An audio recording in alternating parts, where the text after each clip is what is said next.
बिस्मिल्लाहिर्रहमानिर्रहीम। शुरू अल्लाह के नाम से जो बड़ा मेहरबान और नहायत रहम करने वाला है। प्यारे दोस्तों, अल्लाह ताला ने कुरान मजीद में इरशाद फरमाया कि जिना के करीब भी ना जाओ, बेशक वो बड़ी बेहयाई और बुराई का रास्ता है। दोस्तों, क्या आप जानते हैं कि इस दुनिया में सबसे पहले किस बदबख्त शख्स ने जिना की इब्तिदा की थी? इस वीडियो के अंदर हम इसी शख्स के बारे में जानेंगे। वीडियो शुरू करने से पहले मेरी आपसे गुजारिश है कि आप मेरे चैनल को सब्सक्राइब कर दें और बेल आइकन का बटन दबा दें ताकि हमारे आने वाली तमाम वीडियोस आप तक पहुंचती रहें। प्यारे दोस्तों, जब हज़रत आदम अलैहिस्सलाम और हज़रत हव्वा अलैहिस्सलाम ने अल्लाह ताला के मना करने के बावजूद शजरे ममनुआ का फल खाया तो अल्लाह ताला ने उन्हें सज़ा के तौर पे जन्नत से निकाल दिया। वो ज़मीन पर आए और यहाँ पर दुनिया आबाद हुई। हज़रत अम्मा हवा का 20 मरतबा हमल हुआ जिसमें 40 औलादें पैदा हुईं। उस वक्त में ये रवाज था कि हज़रत आदम और हज़रत हवा के हमल से एक वक्त में एक बेटा और एक बेटी पैदा होते और फिर अगले वक्त के बेटा और बेटी के साथ उनका निकाह पढ़ा दिया जाता। इसी तरह हज़रत आदम के यहाँ हाबील और काबील की पैदाइश हुई। अब शरीयत तो ये थी कि काबील की शादी हाबील की बहन से और हाबील की शादी काबील की बहन अकलीमा से की जाती, क्योंकि काबील की बहन अकलीमा बहुत खूबसूरत थी जबकि हाबील की बहन इतनी खूबसूरत ना थी, जिसकी वजह से काबील ने कहा कि वो अपनी बहन से ही शादी करना चाहता है। तो हज़रत आदम अलैहिस्सलाम ने उन्हें कहा कि अल्लाह ताला को कुर्बानी पेश करो, जिसकी कुर्बानी कबूल हो उसके साथ अकलीमा का निकाह कर दिया जाएगा। हाबील चूंकि बकरियां चराते थे और काबील खेती बाड़ी करते थे, तो उन्होंने अपने हिसाब से अल्लाह ताला के यहाँ कुर्बानियां पेश की और आसमान से एक आग आई जो कि हाबील की भेड़ को उठा के ले गई, यानी कि अल्लाह ताला ने हाबील की कुर्बानी कबूल की। जिस पर काबील ने कहना शुरू किया कि मेरे बाबा यानी हज़रत आदम अलैहिस्सलाम ने हाबील के हक में दुआ फरमाई है। हाबील काबील से ज्यादा ताकतवर थे, लेकिन उन्होंने कहा था कि वो दंगा फसाद नहीं फैलाएंगे, तो काबील ने हज़रत हाबील को कत्ल कर दिया। और फिर आसमान से एक कौवा उतरा जिसने एक कौवे को कत्ल किया और जमीन में चोंच से घड़ा खोदा और उस कौवे को अंदर डाल के ऊपर मिट्टी डाल दी। तो उससे काबील को ये ख्याल आया कि इस तरीके से मैं भी अपने भाई को मिट्टी खोद के अंदर दफना देता हूं, ये मुझे पहले ख्याल क्यों ना आया। इसी तरह फिर काबील ने हाबील को दफना दिया और वहां से चला गया। हज़रत आदम और हज़रत अम्मा हवा को बड़ा दुख हुआ इस मामले से। फिर इसके बाद काबील अपनी बहन अकलीमा को लेकर एक दूर दराज बस्ती में चला गया और वहां आबाद हो गया। फिर हज़रत आदम के यहाँ हज़रत शीस अलैहिस्सलाम की पैदाइश हुई। हज़रत शीस अलैहिस्सलाम को हज़रत आदम अलैहिस्सलाम ने बड़े प्यार से पाला, उनकी बड़ी तालीम और तरबियत फरमाई। जब सब बड़े हो गए, हज़रत आदम अलैहिस्सलाम की वफ़ात हुई, तो हज़रत शीस अलैहिस्सलाम को नहीं मालूम था कि उन्हें किस तरह से दफन किया जाए। फिर अल्लाह ताला ने उन्हें दफनाने का तरीका बताया और फिर उसके कुछ अरसे बाद हज़रत अम्मा हवा इंतकाल फरमा गई। हज़रत शीस अलैहिस्सलाम की जो कौम थी उसके अंदर मर्द बड़े खूबसूरत, लेकिन औरतें इतनी खूबसूरत ना थीं, जबकि काबील और उसकी औलाद में मर्द बदसूरत और औरतें बहुत खूबसूरत थीं। इसी तरह काबील की कौम में शैतान एक शख्स बनकर आया और एक किसी के यहाँ मजदूरी करने लगा। फिर उसने लोगों को गलत तरीके बताना शुरू कर दिए, अजीब तरह के लिबास बनाए, मौसीकी के आलात पैदा किए और जब वो उन आलात को बजाता तो लोग वो आवाज़ सुनते जो उन्होंने कभी ना सुनी थी। और फिर उन्होंने एक दिन मुकर्रर किया जिस दिन वो उस मौसीकी को लगाते और गुनाह कबीरा करते। उस दिन उनकी औरतें और मर्द एक दूसरे के साथ नाजायज काम करते, ये भी जिना के अंदर ही आता था। फिर हजरत शीस अलैहिस्सलाम की कौम का एक शख्स, जो कि हजरत शीस अलैहिस्सलाम की कौम के लोग दूर दराज रहते थे मगर वो उनकी हरकतों को देखते थे। एक दिन उनकी कौम में एक शख्स को बड़ा ताजुब हुआ कि मैं देखता हूं कि ये किस तरह की आवाजें हैं। वो हजरत शीस अलैहिस्सलाम और उनकी कौम को बताए बगैर चुपके से गया और उसने जाके मामला देखा कि उस कबीले की औरतें बड़ी खूबसूरत हैं और वहां पे इस तरह मौसीकी के आलात बजाए जाते हैं और नाच गाना किया जाता है। तो उसको ये चीज बड़ी लुभाई, वो वापस आया, उसने अपनी कौम के लोगों को छुपकर बताया। फिर आहिस्ता आहिस्ता उस कौम के लोग काबिल की कौम में जाने लगे, क्योंकि उन्हें वहां की औरतें बड़ी पसंद आने लग गई थीं और वो वहां जाते और उधर आबाद हो जाते। और इसी तरह जब वो उनका मेले का दिन आता, ये गुनाह कबीरा करते, यानी कि जिना करते। हज़रत शीस अलैहिस्सलाम के पास बहुत कम लोग बच गए थे, तमाम लोग मुशरिकीन और कुफार में शामिल हो चुके थे। तो अगर इस बात से अंदाजा लगाया जाए, ये थी जिना की इब्तदा ऐसे हुई।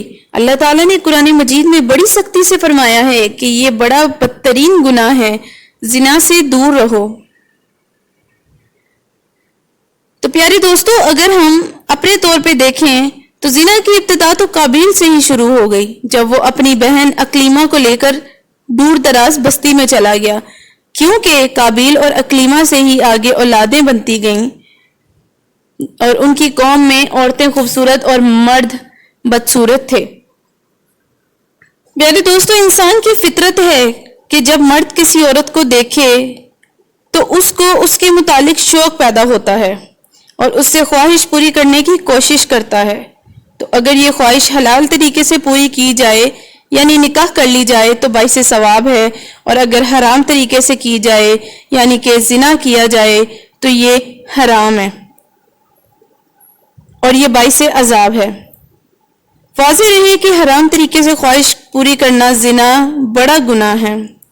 कुरान और हदीस में जिना की सख्त मजम्मत बयान की गई है और जिना करने वालों के बारे में सख्त वईदें नाजिल हुई हैं। हदीस मुबारक में है, सातों आसमान और सातों जमीनें शादीशुदा जिनाकार पर लानत करती हैं और जहन्नुम में ऐसे लोगों की शर्मगाहों से ऐसी सख्त बदबू फैलेगी जिससे अहले जहन्नुम भी परेशान होंगे और आग के अजाब के साथ उनकी रसवाई जहन्नुम में भी होती रहेगी। एक दूसरी हदीस में आता है, हजरत अबू हुरैरा रज़ियल्लाहु अन्हु फरमाते हैं कि रसूलुल्लाह सल्लल्लाहु अलैहि वसल्लम ने इरशाद फरमाया, जिना करने वाला जिना करने के वक्त मोमिन नहीं रहता। जिना तो दूर की बात है, अल्लाह ताला ने उसके करीब जाने से भी मना फरमाया है। कुरान मजीद में अल्लाह पाक फरमाता है,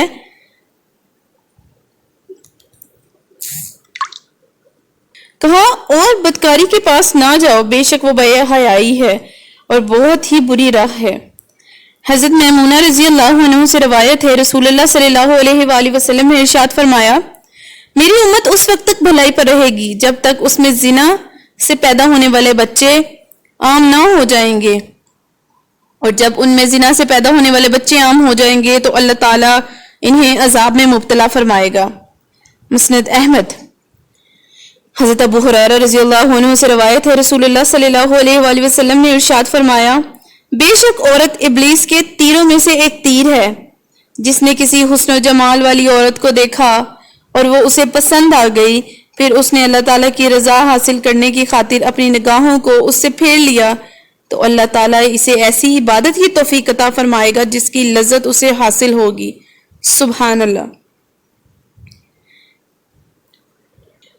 हजरत इब्ने अब्बास रज़ियल्लाहु अन्हु ने फरमाया कि हजरत नूह और इदरीस अलैहिस्सलाम के दरमियान 2000 साल का फासिला था। आदम अलैहिस्सलाम की औलाद के 2 गिरोह थे।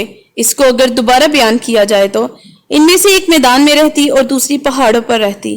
पहाड़ों पर रहने वाले मर्द खूबसूरत और उसकी औरतें बदसूरत थीं, यानी कि जो हजरत शीस अलैहिस्सलाम की कौम थी, और मैदान में रहने वाली औरतें खूबसूरत और मर्द बदसूरत थे। بدکاری سے بچنے اور اس سے نفرت پیدا کرنے کا ایک طریقہ حدیث میں بھی موجود ہے۔ اگر اس سے حدیث پر ہم غور کریں تو اپنی ذات پر غور کریں تو دل میں اس گناہ سے ضرور نفرت پیدا ہوگی۔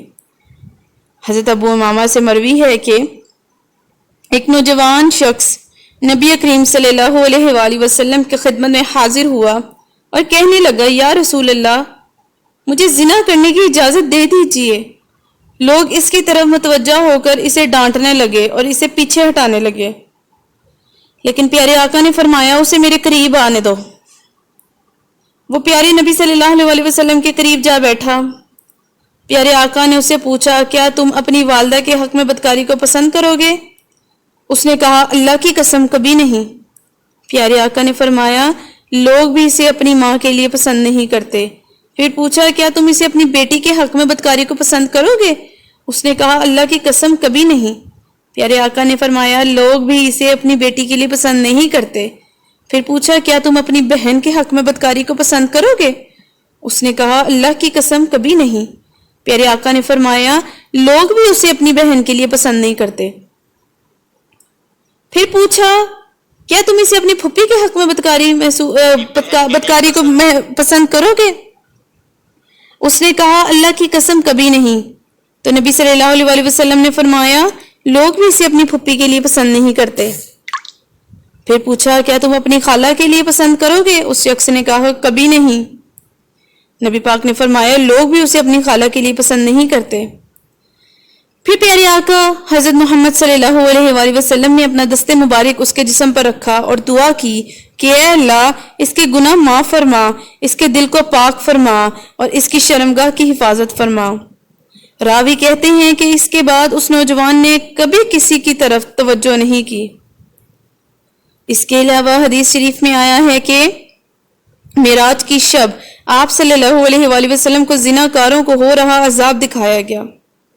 ایک جگہ تنور کی طرح ایک گھڑا ہے جس کا منہ تنگ ہے اور اندر سے کشادہ ہے، برہنہ مرد و عورت اس میں موجود ہیں اور آگ بھی اس میں جل رہی ہے۔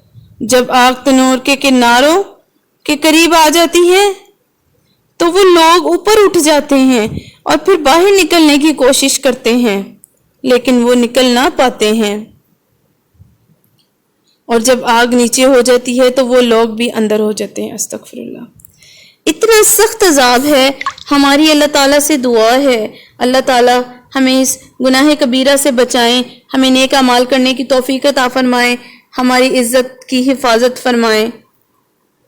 تو یہ تھی آج کی ہماری ویڈیو۔ ملتے ہیں اگلے دن اگلی ویڈیو کے ساتھ، تب تک کے لیے اللہ حافظ۔